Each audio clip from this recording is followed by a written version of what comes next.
Well, I figure I'll just get started. And then if you guys have any questions throughout, this is fairly casual. If you guys have any questions, feel free to ask them. I will stop halfway through and then we'll have a Q&A at the end. But yeah, let's get started. So my name is Naomi. I am a game developer as well as a 3D apparel designer on Roblox. I've been working on Roblox for about, I'd say, a little bit over half a decade, so about 5 years. And in that time, I've gotten to work on a lot of cool projects. I've gotten to partner directly with Roblox for their VIP layered clothing line, as well as work with brands like Red Wing, where we got to design a tiny home in Roblox and then actually make it on a construction site and then donate to charity. Other than that, I've gotten the opportunity to collaborate with a bunch of different developers, as well as some fun brand names like the Backstreet Boys and some other artists on the platform. So yeah, I started out in Q&A when I started my game development journey. I worked with the community and with my brother on some of his already established projects to kind of answer questions and run events. And then as I got to know the platform a little bit more, I got to see what game development was like. I got really excited and I wanted to start managing and developing my own projects. So then one thing led to another, and I got to co-found a game development studio with my family called Simple Games. I think now we have about, I want to say 20 plus games with over 600 million plays, which is still so crazy to me. But yeah, that's a little bit about my background and some of the fun stuff I've gotten to do in my game development journey. But I figured today I'd give you guys a little bit of a rundown on what Roblox is. I know most of you have probably played Roblox or at least seen Roblox, or maybe have a little cousin that plays Roblox. So you're probably pretty familiar with how the system works, but I'll give you a little bit of a glimpse into some of the things devs look at and some of the cool features about it. And then after that, we're going to talk about some of the game development process.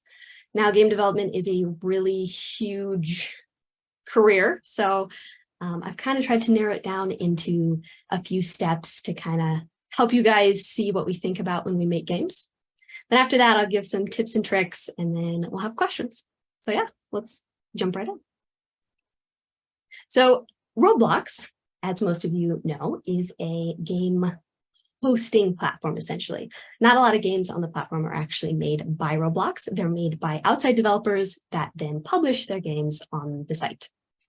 And Roblox isn't limited to just games. It can have educational experiences or concerts, or it can even be your own personal showcase. You can make whatever type of experiences you want. Now, Roblox uses their own game engine called Roblox Studio, where we will make our games. And then they also have their own coding language called Roblox Lua for any of you guys who are interested in coding.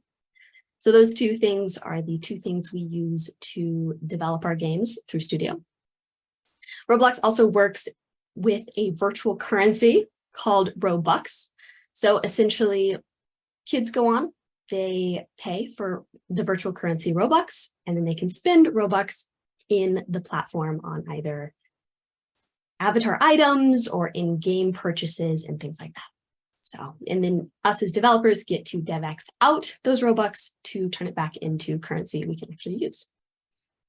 So yeah. Now, a little bit of a more technical side of Roblox. If you guys have ever played any other game hosting software, like let's say Steam, you know that there are different types of games for different devices. So you will be able to get App Store games that you cannot get on a controller, and you will be able to get controller games you can't get on a PC. But Roblox is unique in the fact that it is a website and it is multi-platform. So essentially, you can get Roblox on your cell phone, you can get Roblox on your computer, you can get Roblox on your Xbox. So that allows the developers to have a really wide range of player base. So yeah, so that's once you post your game on the Roblox catalog, it can then be accessed by any device from anywhere that has internet.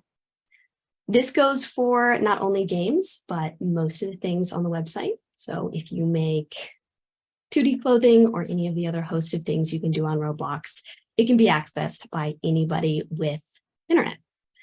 So yeah. Now, Roblox isn't only specific to game development. There are a ton of other skills. You can make games. You can also be a modeler. You can do 2D clothing design. You can get into the UGC program and do avatar items. There's just a host of a bunch of different skills that you can have that then you can incorporate into game development through Roblox. Yeah, so that's a little bit of a rundown on what Roblox actually is. I'll let you guys ask any questions. I know it was fairly brief of an explanation, but yeah, if you guys have any questions, go for it. All right, so this will be an open session for Q&As. Everyone is welcome to ask. I got a question to start us off with. How would you say like the coding system in Roblox, like you mentioned, compares to other coding languages like Java? It's a little bit of a lighter coding language. It's very specific to Roblox, so there are some niche things in it, some syntax that you have to learn.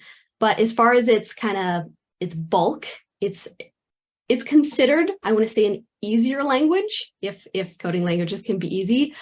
But yeah, it works specifically with Roblox and its game development engine, if that answers your question. It does. So over the summer, I want to create my own game. How long do you think the process will take? Like just something simple. How big of a scale can you scale a Roblox game if you do it individually? It honestly depends what project you're working on, as well as how big of a team you have, how big the scope of the project is, so how many features are in the game.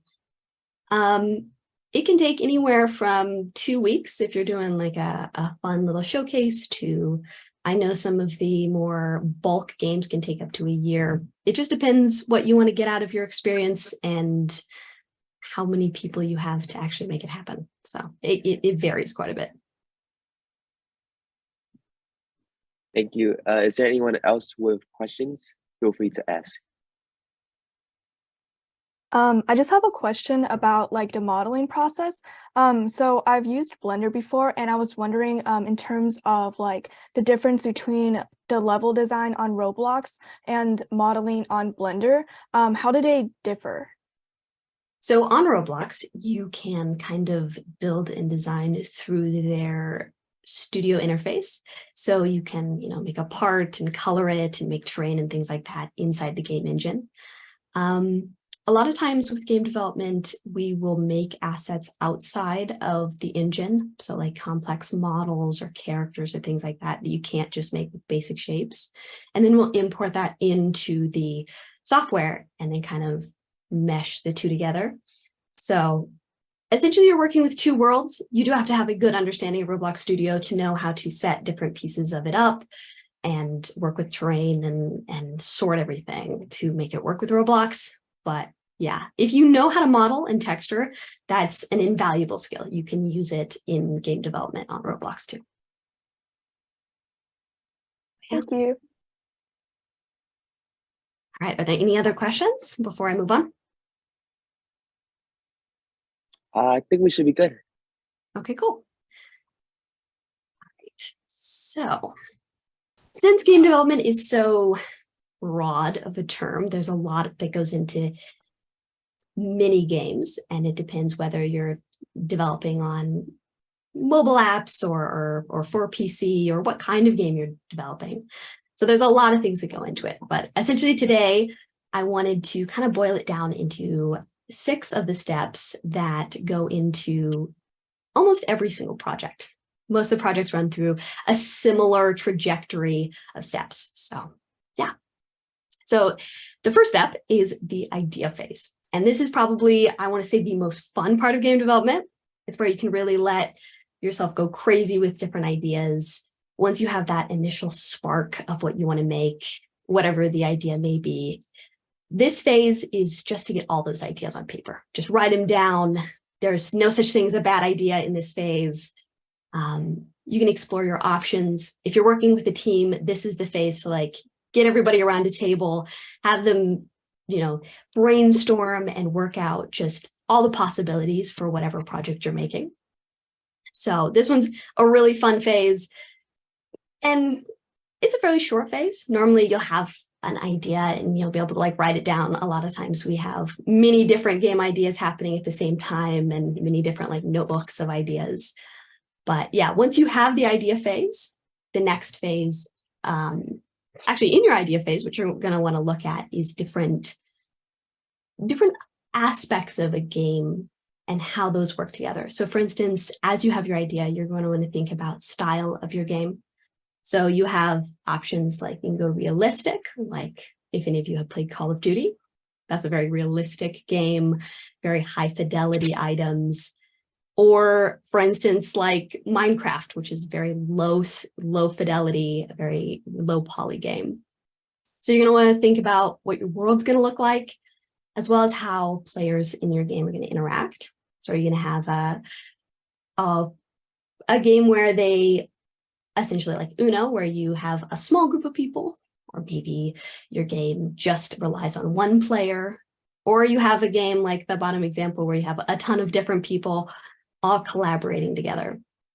On Roblox, the most popular type of games are multiplayer games. So they can invite their friends, you can interact, you can kind of socialize. Those are the ones that we see most success with in Roblox, but you obviously can make whatever type of experience you want to. So now, after you're done with your idea phase, you've had your spark of inspiration. The next phase is refining it. So you have these notebooks of ideas and things you want to do. The next step is to whittle it all down into a cohesive idea. So you're going to think about, what do I actually need in my game to make it a game? What pieces are crucial and what pieces aren't that important, and I'm getting kind of carried away in the idea. In game development, we use something called a core loop. And once you figure out how to spot core loops, you're going to see them in every single game you ever play. A very simple core loop is, let's say if you're making like a fishing game, in this example, the core loop would be you fish to earn coins, to upgrade, to fish, but better, to earn coins, to upgrade gear, to fish. It goes in a loop. And so you're going to look at your concept and go, okay, what is the core loop of my game? And then after that, you're going to look at what is crucial for your game's feeling, what is crucial for the game's world, for players to interact. And you're going to kind of, take an editing pencil to all those ideas and refine it down into something that can actually be achievable. Because a lot of times what happens is something called feature creep. And this isn't a technical term, but essentially it means having so many ideas that you can never actually get it done. So if you had a fishing game and go, what I'd really love to see is a combat system, and then also like treasures and then pets, and you keep going, being so excited with your game idea that you make just a gigantic project for yourself that can not only will take you just years to develop. Once it's done, it will be just a massive clump of features. So you want to whittle it down and kind of avoid feature creep as best as possible. You can also, with those ideas that you have, if you have certain ideas that you're like, I'd really like to add this, but it's not crucial to development, you can add those to an updates list. A lot of times when we have a bunch of ideas, we'll go, this isn't crucial to the actual game, but we're going to put it on the list for updates in the future. So yeah, after you have your spark of idea and you've refined it down to something that's actually achievable for you and your team, the next part of the process is planning. And this part is my personal favorite because I love flowcharts and things like that, but other people are like, sometimes this can get a bit much. But essentially, planning is the stage where you take your idea, your refined idea, and you really look at it with a fine-tooth comb. So when I say planning, I don't mean just, I plan to have a pet system. I mean, you look and go, okay, I want a pet system. Where do I get pets? What can pets do? What is the interface I interact with for pets? A lot of times when you're playing a game, you don't realize that every single piece of that game has been decided by a person, from how fast a button moves into a screen to what sound of click your cursor makes when it selects an object. All of these very tiny details have been decided by somebody. And so in the planning phase, it's your job to get as detailed as possible. A really cool exercise we'll do is we'll say, okay, close your eyes and pretend you just spawned into your game. What do you see? What buttons are on the screen? If you go to buy something, what UI pops up? How many aspects do you have to look? How many clicks do you have to do to get there? What is the sound you're hearing? And this will kind of help you really immerse yourself in your game and get to all those kind of fine details. This stage is probably the longest stage. It can take many iterations. A lot of times you'll go back to the refining phase. Sometimes you'll be like, okay, this is way too big. I can't do this. We got to go back, refine it. So you can jump back and forth from stages. But yeah, the planning stage is essentially to keep your core loop in mind and really just try your best to put everything in as detailed as possible, because this will help your team as well as you move forward. You'll be able to say, okay, I already know what this is going to look like. Now we can achieve it. And it can all be adjusted later, obviously. If you are making it and go, okay, this was a bad plan, you can come back and replan it. But, all right, so you have planned, you've had your idea, you refined it down, you've got your planning. The next step is pretty obvious. It's just to actually create your game. And while that sounds pretty easy, this is probably one of the more tedious processes where a lot of the bulk of game design comes in. So what you're going to need to do is assemble your team, whether this be a team of coworkers, a team of your friends. On Roblox, thankfully, the teams are fairly small. I know games that have only 2-person teams. They have like a coder and a builder. But you can have up to as big of a team as you'd like for whatever project you're making. But essentially, the main piece of this step is to stay on track. You've already planned it. You already know what you want. You've had your idea. This stage is really important to also not do feature creep in. I've had lots of projects where I'd go in and be like, you know what? I just modeled this really cool enemy. What if I put this in here and it doesn't fit at all? So you definitely want to keep moving. You'll get to the end. Try not to add a ton as you go. But yeah, and as you design, like we mentioned a little bit earlier with some of your questions, we not only use Roblox Studio, we'll also use outside softwares like Blender, which is a 3D modeling software, which is free, and Maya, Substance Painter, as well as Roblox Studio. You can pick what type of software you want. It doesn't really matter as long as you know your software pretty well. And yeah, the creating process it can be frustrating, but it's also probably the most rewarding of the processes. And as you go through the creating process, you obviously have adjustments. Sometimes you'll decide to make a feature and then actually make it and go, that didn't work out. So you can adjust as you go too. All right, so you've done the bulk of your creating process. And as you create your game, you'll realize that game development, if you want to go into it as a career, there's a lot of different careers inside it. A lot of people think game developer is just one job. It's actually a ton of different jobs all working for the same goal. So my biggest advice to anybody who wants to go into game development is find an area you're passionate in. Whether you really enjoy animating or building or doing graphics, there is a place for it in game development. I personally specialize in avatar customization and player expression. So my job is to look at the Roblox catalog, see what kids are buying, find something that they would like to relate to and express themselves with, and then design that. That's my personal specialty. And as you develop, you'll find what you really enjoy doing. So yeah, you don't have to just be like, I must manage a whole team. You can do a bunch of different skills. All right, so you have your game. You've made it, you've had the idea. You've done all the work, and now you're here. You're to the testing phase, which can both be the most fun and frustrating phase of game development. This is where you'll find a lot of your bugs. But two crucial things in this phase is to look at not only are there any bugs, but how does your game feel?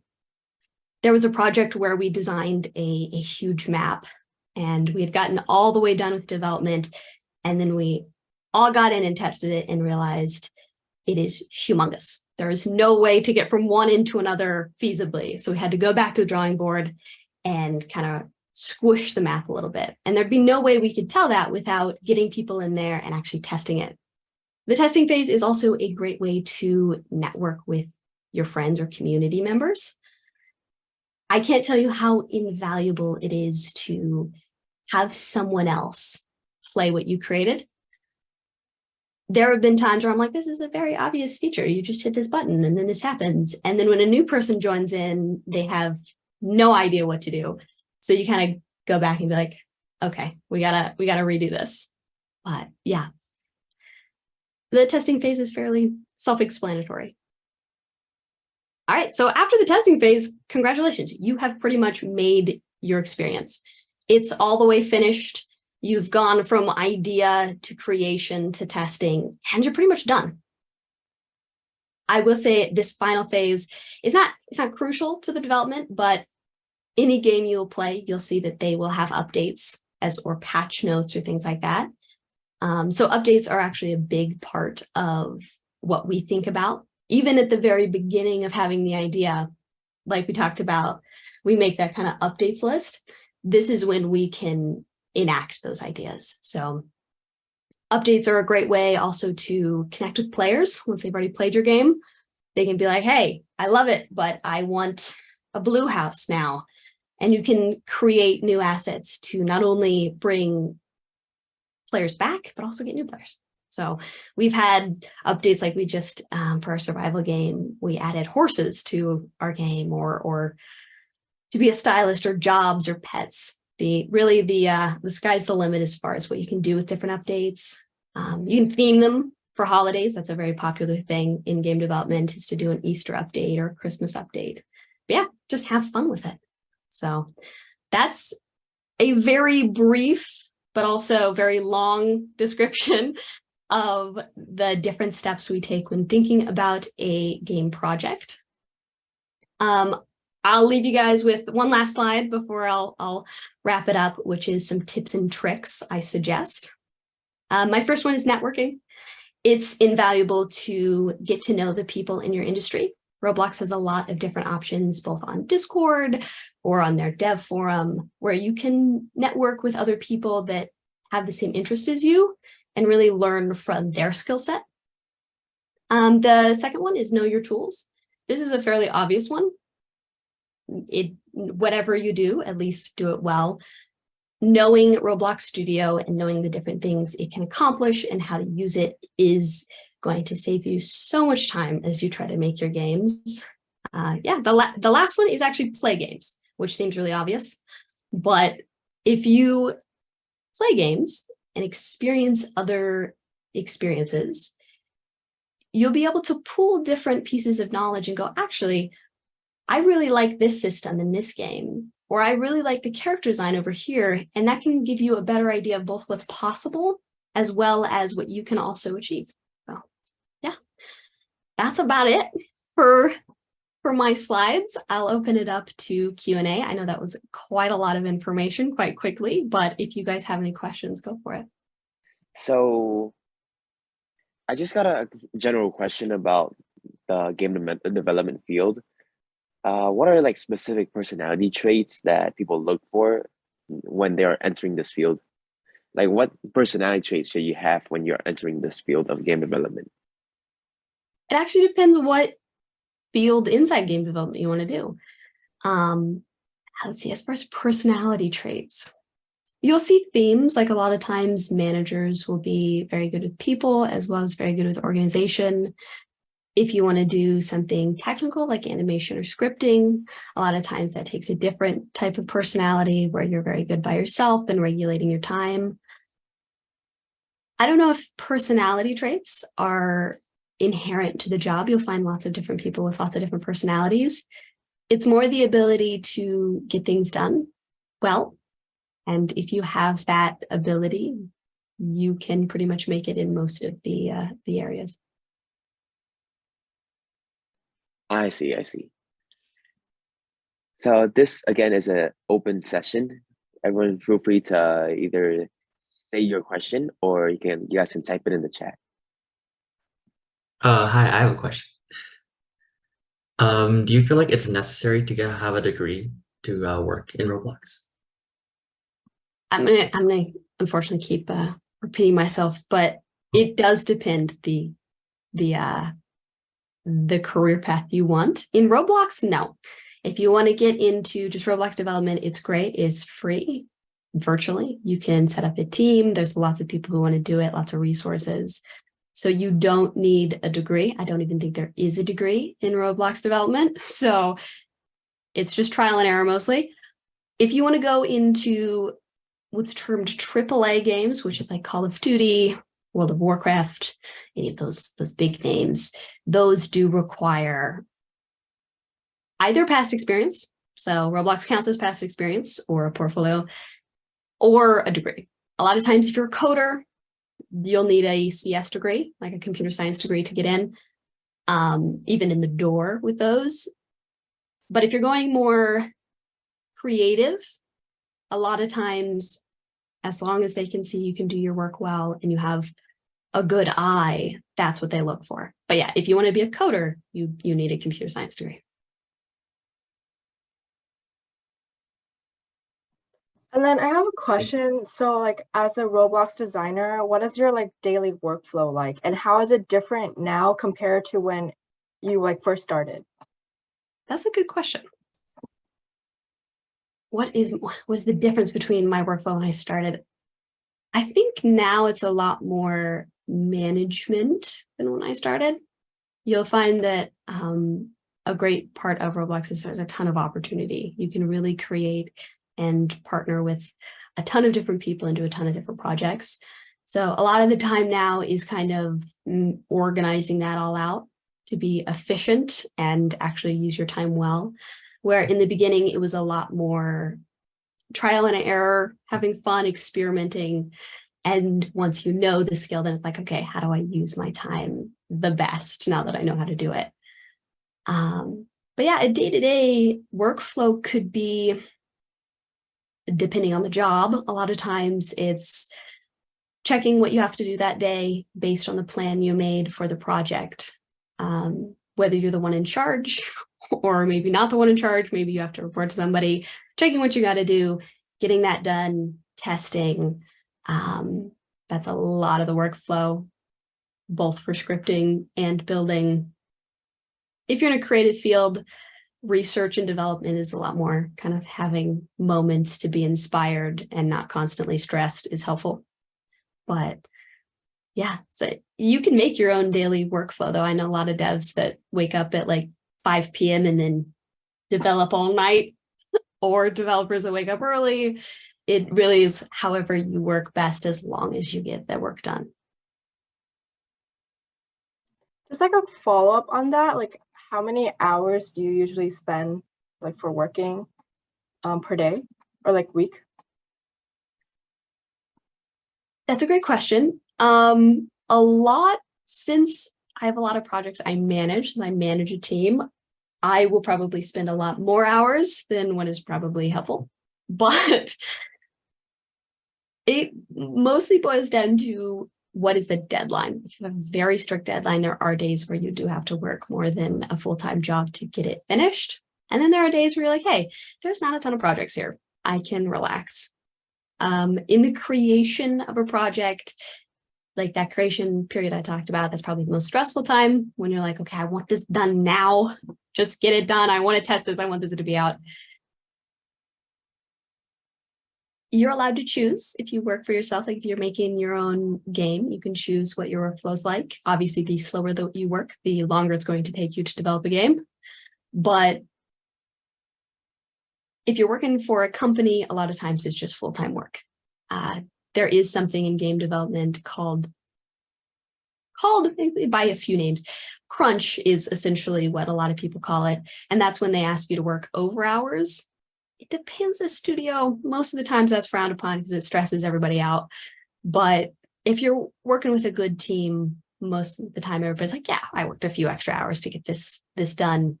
And then we go have fun and have game nights and things like that. So long answer to, you most of the time can decide if you're not salaried.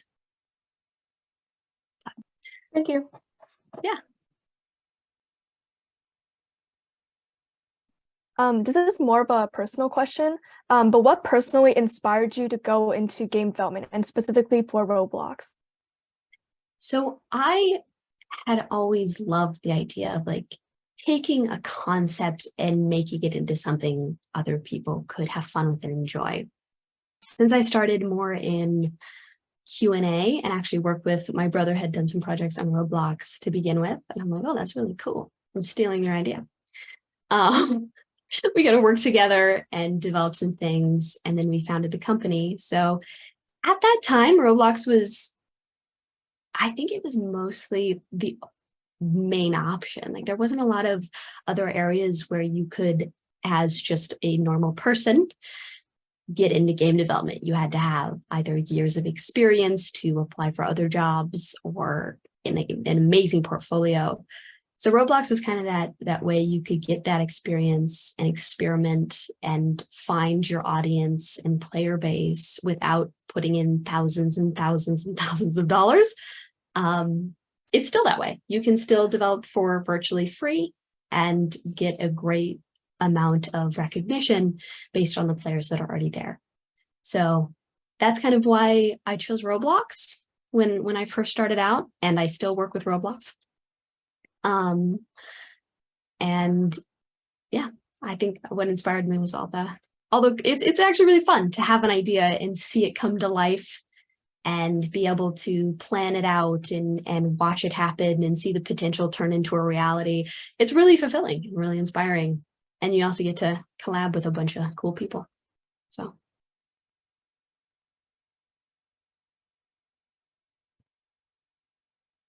I think I got a question in chat. What games did you used to play on Roblox? When I very first started, I think I played for a little bit. I think I liked the obstacle courses. I was terrible at them, horrible, but I enjoyed failing at them over and over again.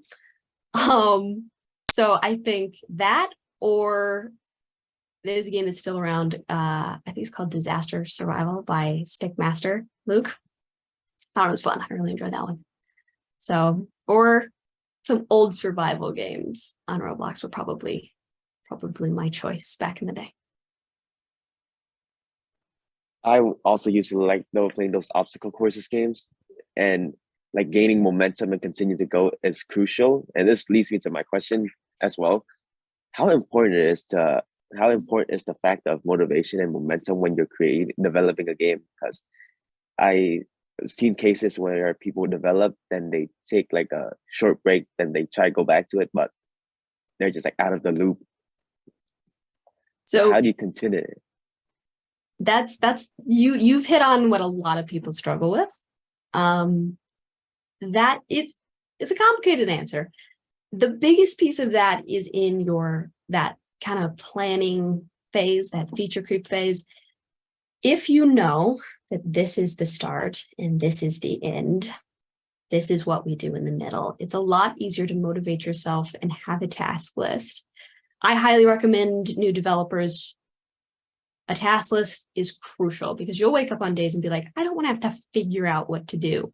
I just want to do it.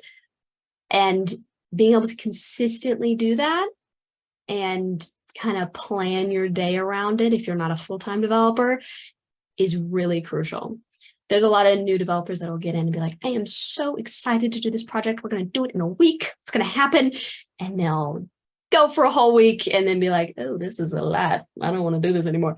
And then their project will never be finished because they didn't spend enough time planning and actually deciding, okay, I know where to stop.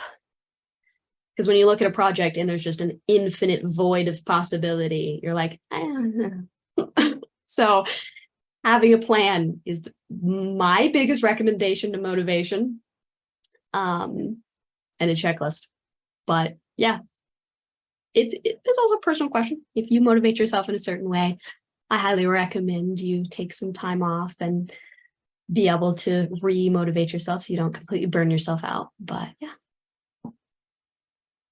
It's really interesting because whenever I try to make my to-do list and my checklist, I have it there, but I look at it, then I get overwhelmed, then I go back to sleep. But I'll do that too. A lot of times to counteract that, you'll want not so much a checklist, not so much just like 600 things you should be doing, more in terms of, all right, you want to block out your time. So you go, okay, Monday, I am going to work for 6 hours and I have 6 blocks. I'm going to get this done, then I'm going to get this done, then I'm going to get this done. Now I'm finished and I can go do whatever else I want to do and then come back tomorrow. So you can kind of be like, all right, I'm not currently working on this system, but that's okay. It's for Tuesday.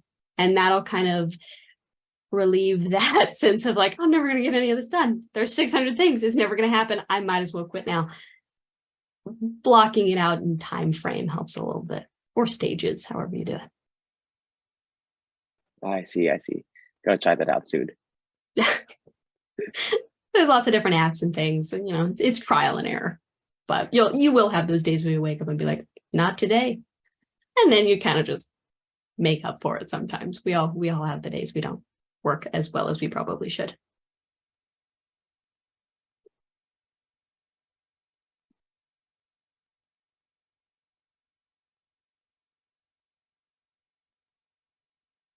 All right. If Let's see. Go ahead. I was going to say, if there's no more questions about game development or Roblox in general, that's totally okay. I can also take questions about anything Roblox related as far as UGC programs or 2D clothing and things like that. All right, I got a question about the UGC program. So what was the journey been like for the UGC apparel development? So you have to apply to be a UGC creator. I was doing Roblox game development before I was a UGC creator. I had a job where I worked at a thrift store, and the policy at the thrift store was that you can take home whatever didn't sell on the floor. So I'd return with like bags and bags of like clothes to tear apart and rip back together. So I actually did IRL clothing design before I did virtual clothing design. And at that time, it was a brand new technology that was just coming out called layered clothing on Roblox. It's still fairly new. And I'm like, this is really exciting. I can mix those two passions. And now I don't have to worry about the laws of physics or reality in clothing design and accessories, which I found really inspiring. So I spent the next, I think it was a whole year, just studying every possible thing I could get my hands on, any software, any systems. At that time, it wasn't out yet, so a lot of it was just trial and error.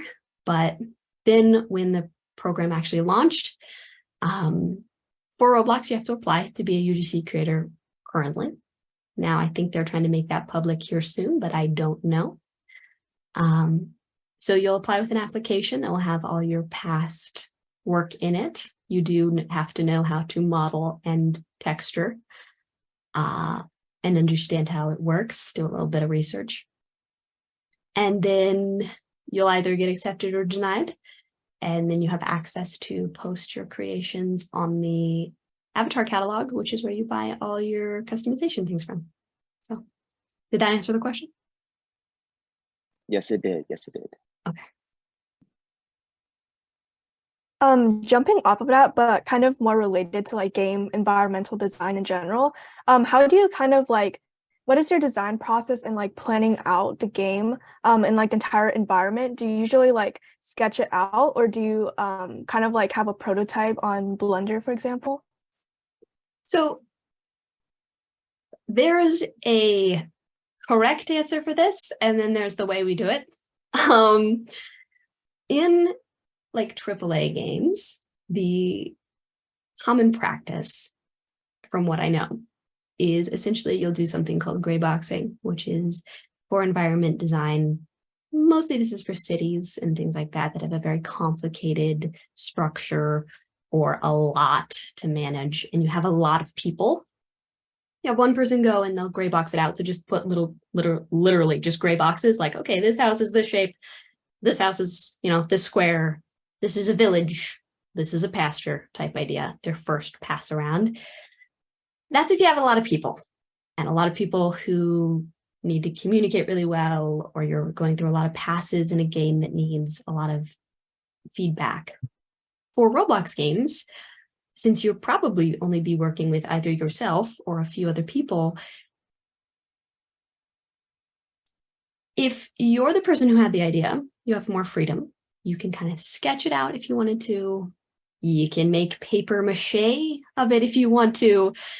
A lot of times we'll just go into the actual studio and like take, the tools we have, or, we'll make like one house model, design it as we go. If you're reporting to somebody else, you'll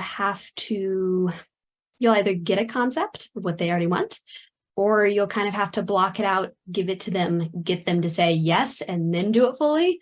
Because you don't want to spend hours and hours on a design that then your boss comes over and goes, oh yeah, no. And you go, why? And then you got to do it all over again. So yeah, if you're working for yourself, it's fairly casual. There's no right or wrong way to do it. The biggest piece is actually playing it. You gotta hit play. You gotta run around in it.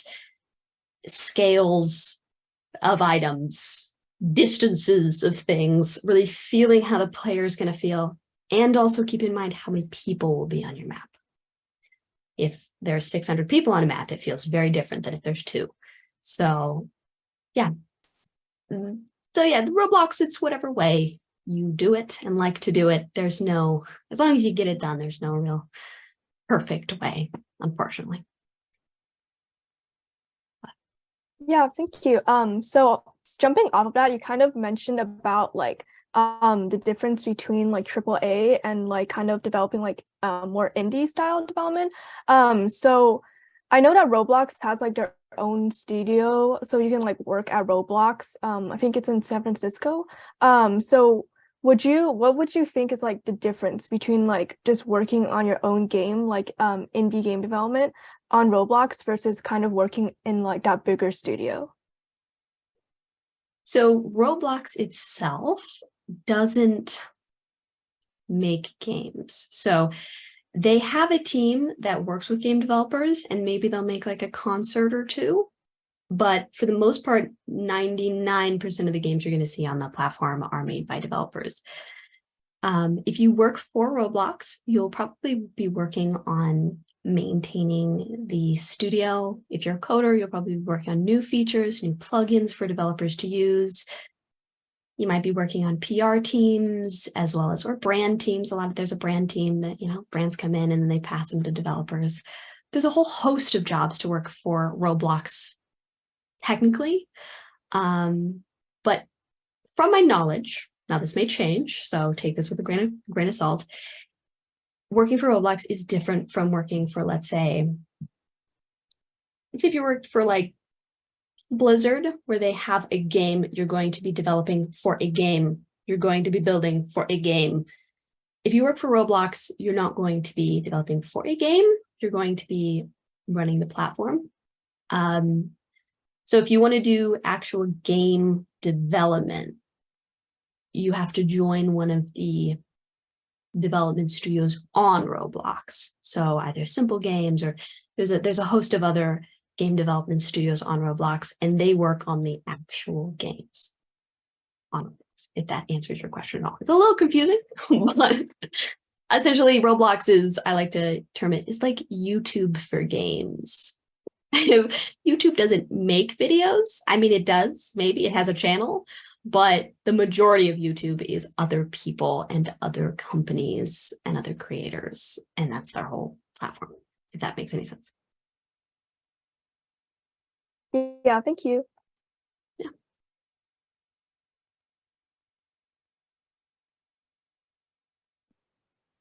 See, I think there's a question. What do you recommend starting off with for coding your first game? As far as what game I recommend, like what concept I recommend starting off with, or what resources I recommend looking into.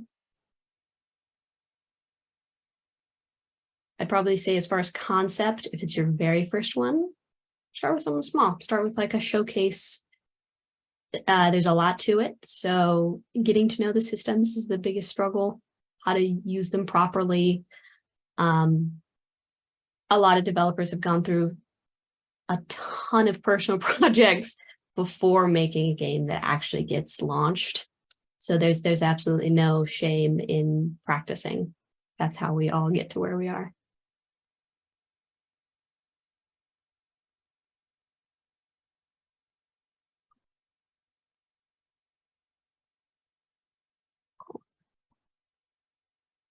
Right. Well, thank you guys so much for inviting me to talk. I hope it wasn't a ton of information all at once. But yeah, are you guys interested in actually making games on Roblox? Yeah, I'm pretty sure that we have a lot of people here who are interested in the game development field. And I really appreciate you taking your time out. I know you're busy and coming here to speak with us.